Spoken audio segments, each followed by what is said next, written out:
And we repeat that 3 times until you've got 15 stitches left.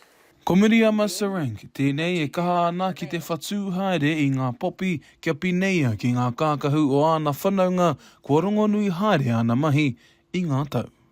In 2018, which was the 100 years end of the First World War, so to commemorate, everybody was knitting poppies. There were a number of patterns that were sent out, and I liked this particular one, which I have since tweaked.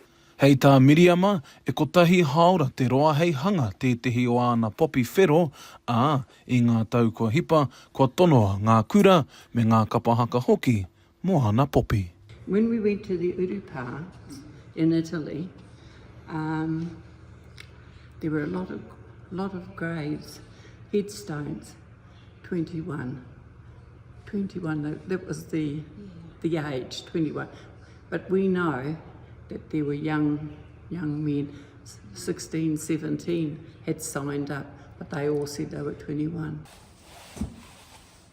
Anea Eileen Jones me ngā mētara o tōna pāpā kāpara iti Martin te Takahi McRae o te rua te kaumāwaru Kamupene B. The first medal is the Medal of the Most Excellent Order of the British Empire. Second one is the DCM, Distinguished Conduct Medal. The third one is the 1939 45 star, and then he's got the African star. He's got the 8 Army class. Kua roa, tēnei uri o Ngāti whakau e whakarite ana ngā kaupapa hei maumahara ngā hoea ki te pō. He mea hei whakamaumahara hoki I tōna pāpā. He didn't want to talk about the war. So my father had medals, he had all these things, and he let us play with them when we were young. But he didn't talk to us about it. He was a good role model for the young men at that time.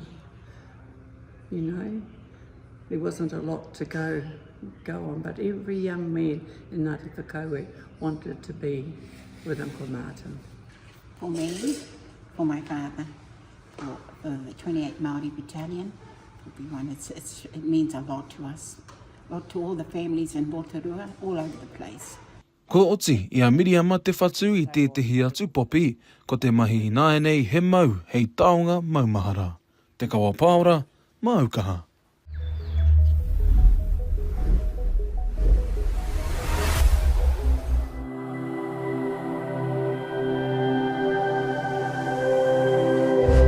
Ko te reo, te take.